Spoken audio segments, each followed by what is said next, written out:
Hello, dear listeners, and welcome to a new episode of our Letter to Vox podcast. Today, we are taking on a pretty monumental task, a deep dive into one of the most foundational, most comprehensive works in the English language. It's a text that's really a glorious time capsule of the late Middle Ages, sometimes crude, but, well, always insightful. We are, of course, talking about Geoffrey Chaucer's The Canterbury Tales. And our mission today is pretty straightforward. We want to analyze this collection of stories told by this incredibly diverse group of pilgrims traveling from Southwark to Canterbury. You know, you should almost think of it as the ultimate medieval literary reality show. That's a great way to put it. Strangers on a road trip and all their personalities, their prejudices, they just come spilling out one tale at a time. The core idea is, it's deceptively simple, isn't it? It is. But its effectiveness is just staggering. By gathering people from, well, nearly every level of 14th century English society. You have everyone. The highest nobility, the poorest laborer. Pious, religious figures sitting right next to, outright fraudsters.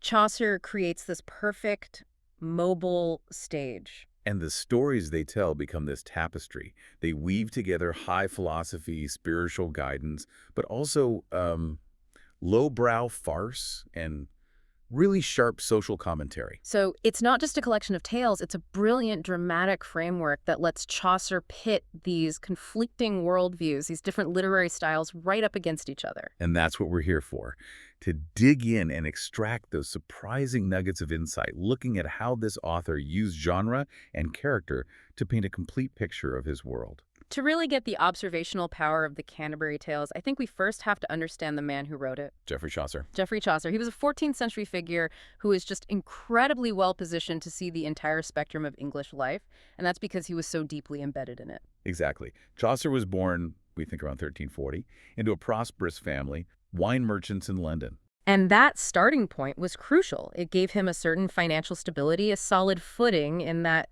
burgeoning urban economy. But his life went far beyond commerce, and quickly. It did. His career took a very swift turn toward the center of power. He started out serving in the royal household, first as a page, I believe. Yes, to the Countess of Ulster, and then he moved up through the ranks of the court. This experience gave him direct, intimate access to the nobility, to their customs, to the complex political maneuvering that defined the monarchy. He really saw the world from inside the palace walls. And he wasn't just stuck in England either. He undertook diplomatic missions, military missions abroad. France, Spain, and this is the crucial part, Italy. Right. And these travels exposed him firsthand to the great continental literary traditions that were, they were completely redefining narrative at the time. This exposure is just vital. In Italy, he would have come across Dante's work with its vast, structured vision of the cosmos. Petrarch, too. Petrarch, who was refining lyric poetry. And most importantly for the tales, he encountered Giovanni Boccaccio. Boccaccio pioneered the frame narrative, right? In works like the Decameron. Exactly. Stories told by a group during a crisis. Chaucer took that basic structure and just perfected it for an English audience. But his life also had this very practical, bureaucratic side to it. He held some pretty significant civil service posts, controller of customs for the Port of London, for one. And just think about what that means. Being the controller of customs, he was literally overseeing the trade and taxation flowing through the economic heart of England. So he's dealing with merchants, foreign traders, shippers. And the mundane reality of government administration. He had to be shrewd, organized, and constantly aware of potential fraud, of corruption. Then later, he becomes the clerk at the King's Works. Which is another hands-on job. That put him in charge of royal building projects, everything from repairing palaces to managing construction sites. So he's interacting directly with laborers, with engineers, with supply chains. It's this deep, varied experience, isn't it? Moving from the refined court to the bustling customs office, and then to a muddy construction site. That's what gives his observations in the tales such a sharp insider edge.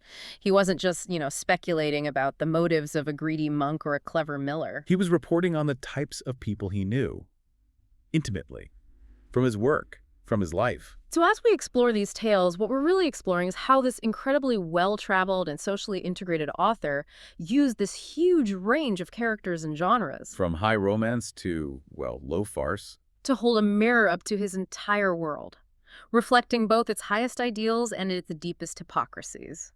The journey begins, of course, with the general prologue.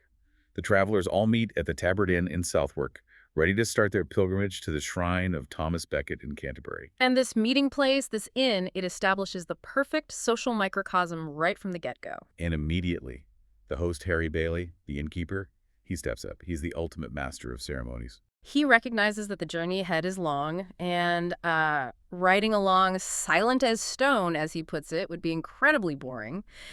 He injects this worldly entertainment element right into the spiritual framework. So he proposes a storytelling competition. Right. Each pilgrim has to tell 2 tales on the way to Canterbury and 2 on the way back. And the best storyteller Judged on both entertainment and moral value. wins a magnificent dinner, paid for by everyone else, when they get back. This is so critical.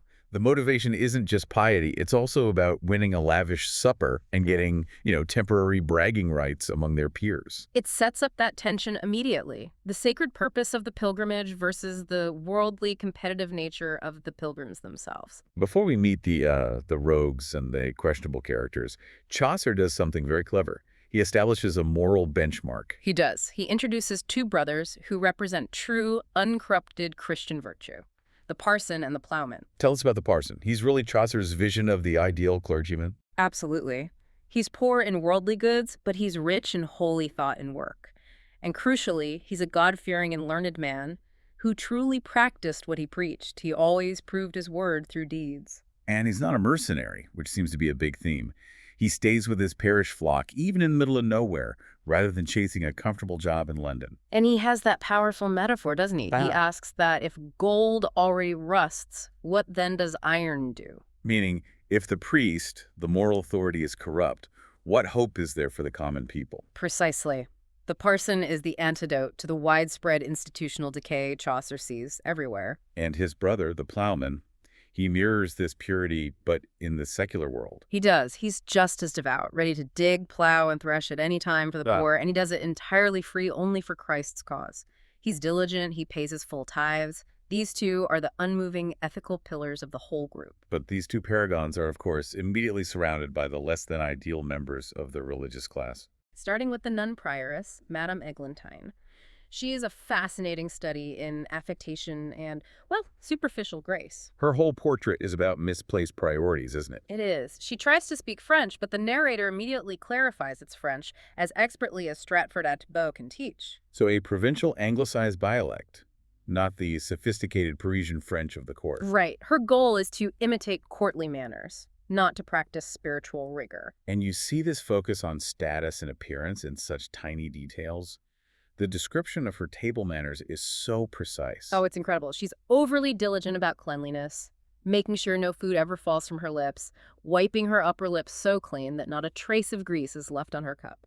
This obsessive focus on etiquette completely trumps any sense of spiritual devotion. And the emotional contradiction is glaring. She weeps dramatically if she sees a mouse caught in a trap, this, exaggerated sensibility. But that compassion doesn't extend to the poor she's supposed to serve. Not at all. She lavishly feeds her little dogs rich, expensive, food-braised meat, bread, sweet milk, the very things that would be a luxury for a starving peasant. So, moving from misplaced piety to just outright disregard for the rules, we meet the monk. Ah, the monk. His description is an inversion of every single monastic vow. He loves riding and chasing hares. Oh.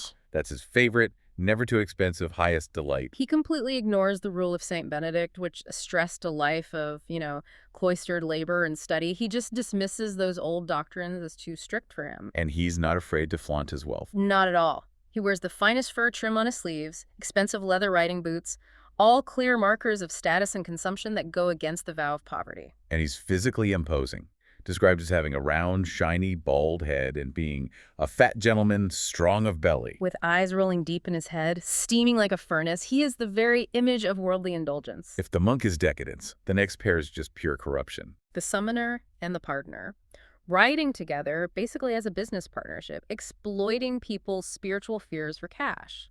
The summoner is, he's visually repulsive. Chaucer paints him so grotesquely. He really does. A pimpled face that no ointment could cure, deeply fond of garlic, onions, and strong red wine. And when he's drunk, he just speaks a few Latin phrases he's memorized. Quaestio qui juris. What question of law? Right. He holds power over the church court, especially over people accused of sexual offenses or illicit marriages.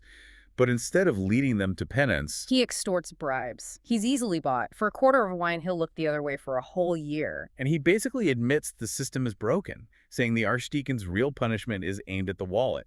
It's just cynical administrative rot. And his partner, the pardoner, is a masterclass in spiritual deception. His physical description is already unsettling. Thin, yellow, waxy hair, a goat-like voice, no beard. And his tools of the trade are these completely fraudulent relics. A pillowcase that he claims is Our Dear Lady's veil. A piece of a sail from St. Peter's boat. And most shamelessly, a glass with pig bones in it, which he pawns off as the bones of saints. He's an incredible speaker and singer, though, Yeah. especially during the offertory, which is, of course, when the collection plate is passed. And he uses those talents just to maximize profit. He even admits he uses flattery and tricks to deceive simple peasants, all driven by pure greed.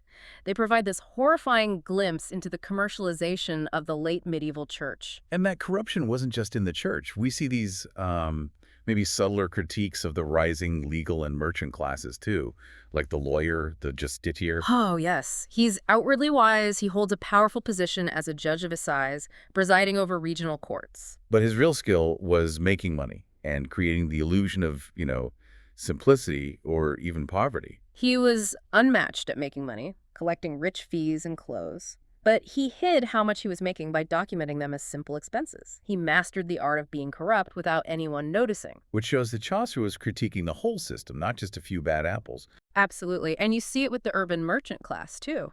The five tradesmen, the weaver, the carpenter, the dyer. They're all men of means, dressed in their guild uniforms, adorned with pure silver. They look like they're fit to be aldermen, the top of city government. It shows the immense wealth and social power that was building up outside of the old feudal land-based hierarchy. And their wives were eager social climbers, weren't they? Loving to be called madam and parading their wealth at public events. Exactly. Chaucer uses them to highlight the vanity and the desire for social recognition that came with this new economic prosperity. It was a challenge to the old order. So this whole collection of distinct personalities, all with their own agendas and rivalries, is now ready to start the storytelling competition.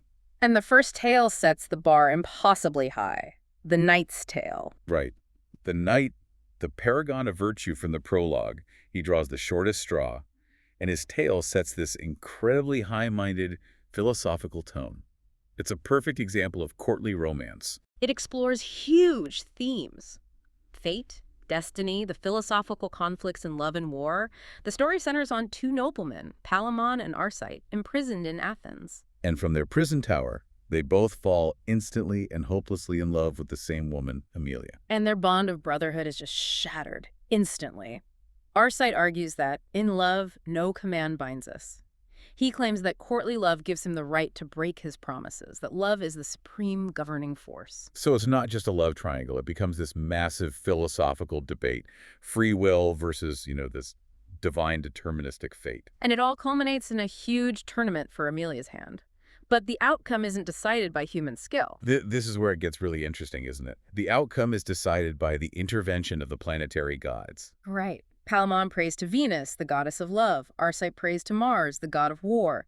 And Amelia prays to Diana, the goddess of chastity, asking to remain a virgin. So their prayers all conflict with each other. Violently. The resolution only comes when Saturn, the cold, ancient planet of fate and destiny, steps in to settle the score. Saturn basically says that destiny, that supreme field marshal, holds the cosmos in order according to God's decree. Human struggle is secondary. And the result is so darkly ironic. Arcite wins the battle, he wins Amelia's hand. But just as he's riding in triumph, a beast sent by Pluto at Saturn's command makes his horse stumble, and Arcite's chest is crushed. He dies. He wins the fight, but loses the prize. Exactly. Only after he dies is Amelia free to marry Palamon. It's a tale of high tragedy and cosmic inevitability. And then, the floor is snatched away by the miller. The shift is so radical, it's abrupt, and it's completely intentional. The miller is drunk, and he immediately disrupts the social and literary order. He insists on telling this body tale, a low farce story about a carpenter being cuckolded, and he says it's explicitly to get revenge on the reeve, who was a carpenter. The Miller's Tale is a brilliant, deliberate parody of The Knight's Tale. Instead of noble tragedy, we get crude, earthy reality. A fablio. And the characters are echoes. Nicholas, the scholar who studies astrology, a parody of the cosmic forces. Allison, the young wife, described as a primrose, a little sweetheart pig. And Absalom, the failed, overly polite suitor. So the staller Nicholas convinces the foolish old carpenter John that his second great flood is coming. Like Noah's flood. He gets him to hang 3 tubs from the barn rafters so they can float to safety. And while John is up there, suspended in his tub, Nicholas and Allison are down below. Consummating their affair. But the genius of the story is in the climax, the physical comedy that brings in the failed suitor, Absalom. Right. Absalom comes to the window to get a kiss from Allison. And she, playing a trick, offers her rear end instead. So humiliated he comes back. But this time he's got a searing hot iron. And in the final, painful twist, Nicholas thinks he'll play a prank of his own, sticks his rear out the window, and meets the hot iron. His cries of "water, water" wake the carpenter, who thinks the flood has started. He cuts the rope to his tub, crashes to the floor, breaks his arm, and the whole town wakes up and laughs at him. It's just a stunning display of deception, humiliation, and it completely overturns the dignity of the knight's tale. And Chaucer is showing that human nature contains both the sublime and the utterly ridiculous. And that, the audience enjoys both. Which, predictably, sparks the next round of literary retaliation. The Reeves. He's deeply insulted because the victim was a carpenter like him, so he declares, "Now I will pay back the miller." And the Reeves tale is another fablio designed to inflict maximum humiliation on a miller character. It's about Simpkins the miller, who's a known cheat, and 2 clever students, Hans and Aline, who come to his mill. Simpkins tries to steal their flour, but the students get revenge. They do. Through a series of deceptions, they manage to seduce both the miller's wife and his daughter while he's passed out drunk. And the story ends with the punchline. Thus, the proud miller was repaid. The students get their flour back and then some. It really shows how the characters use literature itself as a weapon for personal and social retaliation. Don't forget to subscribe and leave a like if you enjoyed this deep dive. So, having seen these clashes of class and literary style, we now shift focus to what is, it's perhaps the most famous debate in the entire work. The role of women, power dynamics, and sovereignty in marriage. And that brings us, of course, to the wife of Bath. The wife of Bath, Allison. She is arguably the most radical, most modern character in the whole collection. She's had 5 husbands, and her long personal prologue is her manifesto. She argues so vigorously for experience over clerical authority. She says she has the right to speak on marriage because she has lived it. And she directly challenges the massive body of, misogynistic literature that was so common at the time. Texts by church fathers like Tertullian and St. Jerome that just detailed the alleged wickedness of women. She talks about her 5th husband, the clerk Jankin, and how he used to read to her from these books of wicked wives. And she makes this incredibly powerful point. If women had written the histories, men's wickedness would be fully known, not just women's supposed flaws. It's an early call for, diversifying historical perspective. And her ultimate argument is for women's mastery or sovereignty in marriage. She describes this violent fight with Jenkin, after which she finally gets him to swear absolute obedience. His promise is, "Your subject am I unto death and life." And once she has that control, their relationship becomes harmonious. And her tale reinforces this exact theme. A knight has to discover what women most desire. And the answer, which he gets from an ugly old woman, is sovereignty in all things. And the conclusion proves her theory. When the knight gives the old woman complete control over his life, she instantly transforms into a beautiful, loyal, good wife. So for Allison, power and control unlock virtue and happiness in a woman. It's a hugely controversial idea that flips the traditional medieval power structure on its head. But Chaucer doesn't let that argument just stand there unchallenged. The response comes from the clerk, who offers this counter-narrative of extreme, almost impossible female submission. This is the tale of Griseldis, a poor but virtuous woman married by a powerful nobleman, Markgraf Walther. And Walther subjects her to these horrifying tests to prove her patience and obedience. It's awful. He pretends to have their children murdered, sends her back to her poor father, and then announces he's taking a new, younger bride and forces Griseldis to prepare the house for her. And Griseldis endures all of it with constant and patient demeanor. She never complains, never challenges him. She remains completely submissive. The tale is framed as this example of profound, saint-like virtue, a submission so absolute it's almost divine. However, The clerk himself complicates the message at the end. he does. The narrator comments that true patience like Griseldus's is basically dead, and then he gives this crucial advice to men. Do not test your wives this way. Instead, he advises them to grant women governance or mastery, a clear connection back to the wife of Bath's argument. It's a perfect example of Chaucer's genius for debate. The story that seems to celebrate submission is undermined by the person telling it. It suggests that while Griseldus's patience is religiously admirable, maybe the wife of Bath's demand for respect is the more practical model for an earthly marriage. And then there's a third model of female virtue and suffering. The Man of Law's Tale, the story of Constance. Her life is just defined by unrelenting random misfortune. She's always caught on the false wheel of Fortuna, the goddess of luck. She's repeatedly banished. She endures shipwrecks, faces murder accusations, all because she's a faithful Christian in a world of pagan cruelty and betrayal. Her wicked mother-in-law, Dongild, is a source of so much of her suffering. Constance's story highlights this unwavering, passive faith against insurmountable cruelty. She's the epitome of Christian endurance, and she stands in sharp contrast to both Griseldus's deliberate testing and the wife of Bath's assertive self-determination. As we get into the later part of the journey, Chaucer really sharpens his focus on financial and spiritual deception. Which brings us back to the partner. Yeah. And his prologue is maybe the most shocking confession in the entire work. So the partner, whose job is literally selling spiritual forgiveness, starts his sermon with the theme, Radix malorum est cupiditas. Greed is the root of all evil. But then he immediately and proudly confesses his total hypocrisy to the other pilgrims. It's shocking. He admits his entire motivation is pure greed. From my own avarice, I hold my sermon. He says he doesn't care if poor widows and their children starve, as long as he gets money, wine, and women. He turns this moral message, designed to save souls, into a calculated tool for his own financial gain. And that psychological detail is what makes him so terrifying and captivating. He knows the theology of salvation and sin, but he has chosen to leverage that knowledge purely for profit.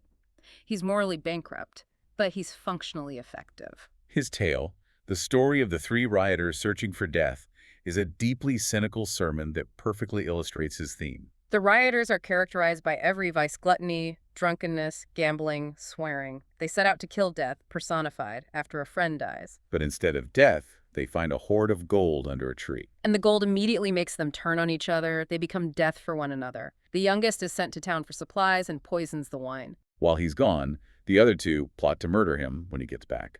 So they kill him, and then they celebrate by drinking the poisoned wine. And they die immediately. The tale delivers this grim, literal moral. The pursuit of material gain leads directly to spiritual and literal death. It works perfectly as a sermon, even though the speaker is completely immoral. It's a frightening commentary on how commercialized morality had become separated from genuine faith. The critique of fraud continues, but it moves from religious corruption to, well, intellectual fraud, with the canon's yeoman's tale. Right. The yeoman actually abandons his master, the canon, mid-journey to expose the elaborate tricks of alchemy. Alchemy was so appealing because the search for the philosopher's stone promised limitless wealth, turning base metals into gold. And the yeoman details the immense effort, the complex and failed process, all these ingredients, mercury, sulfur, borax. And he admits ruefully, what we invested in it was lost. He also explains the intellectual trap. The alchemists kept failing, but they would develop these elaborate excuses, blaming the phase of the moon or the timing rather than admitting the premise was just flawed. And the core of the tale describes the scam itself. The canon would trick a trusting priest by secretly hiding bits of silver in charcoal or in hollowed-out sticks. So when the mixture was heated, the hidden silver would melt out, and the priest would believe he'd successfully produced silver through this secret process. And then the priest would pay a massive sum for this non-existent secret, only to realize later he'd been defrauded. It's sophisticated intellectual fraud, proving that learned pursuits could be just as corrupt as religious ones. The yeoman is so angry about it. He says his former master, the canon, the man would poison any city. It's an expose driven by moral outrage, which is interesting. It shows that not all servants blindly followed their corrupt masters. So the entire journey, after showcasing every facet of human vice, ultimately returns to the parson for its conclusion. And it's not another tale. It's a long, sober prose sermon on penitence, which brings the focus right back to the moral standards set at the very beginning. The parson systematically condemns the 7 deadly sins: pride, gluttony, avarice, sloth, lust, and provides theological remedies for each one. He gets into specifics too. The sin of excess in eating and drinking, excessive sleep, and the misuse of sex. He maintains that strict theological view that sex within marriage should be for procreation or rendering the marital debt, criticizing any recreational use. But most significantly, he concludes with this crucial statement on social justice and charity. It's a profound contrast to all the greed we've seen. He explicitly warns masters not to oppress their servants or vassals, noting that bondage came from original sin, not from nature. And he affirms unequivocally that lowly people are friends of Christ. This final moral framework calls for kindness, for justice, for charity. It reminds the pilgrims and us what the true goal of a virtuous life should be. What an incredible journey. We've gone from the high philosophical heights of the Knight's Tale, down through the mud and betrayal of the miller and the reeve, through the wife of Bath's revolutionary call for female sovereignty. And finally, back up to the weighty spiritual reflection of the person. Geoffrey Chaucer achieved something just unprecedented. He created this encyclopedic vision of his entire society. Using the pilgrimage as the perfect dynamic vehicle to test every literary style, every moral code, every social hierarchy against each other. It really is a work that captured the essence of the Middle Ages just as it was tipping into the Renaissance. Before we finish, we should probably mention the author's final reflective moment, the retraction. Ah, yes. After spending thousands of lines detailing the complexity, the humor, the depravity of humanity, Chaucer asks for a kind of spiritual audit of his own works. He asks for forgiveness for his worldly works, his translations and poems of worldly vanity, which he fears taste of sin. This includes works like Troilus and Crusade and, potentially the Body or Tales we've just been discussing. He prays for salvation only through his more purely pious works, like his translations of Boethius and Stories of Saints. It's a final, profound religious gesture, maybe intended to protect his soul in the face of his own artistry. So what are the key takeaways for you, the listener, trying to be well-informed about this foundational text? I think the Canterbury Tales is defined by three powerful recurring contrasts. First, that inescapable tension between the ideal figures, the honest knight, the dedicated parson, and the corrupt and predatory figures like the pardoner and the monk. It just highlights that chasm between religious expectation and earthly reality. Second, the deliberate jarring clash between high philosophical romance like the Knight's Tale and the low, earthy farce of the miller and the reeve. Chaucer proves you need both to capture the full spectrum of human experience. And finally, the battle for sovereignty in human relationships, especially marriage. The wife of Bath's forceful demand for governance is pitted right against the extreme passive endurance of Griseldis in The Clerk's Tale. It shows that the dynamics of power and love were far from settled debates in Chaucer's time, and, well, they remain so today. The ultimate provocative thought we're left with as we wrap up is the complex morality of that retraction. Chaucer, having spent his life's work showcasing the complexity, the humor, the truth of human nature, ends it all by asking us to reject everything that was entertaining and worldly. So we have to ask ourselves, does the ultimate value of a story lie in its capacity to reflect the imperfect, complex truth of human nature, even the parts that taste of sin? Or does it only lie in its moral prescription? A profound question about the intersection of art and salvation. Thank you for joining us on this deep dive into Geoffrey Chaucer's world. Until next time.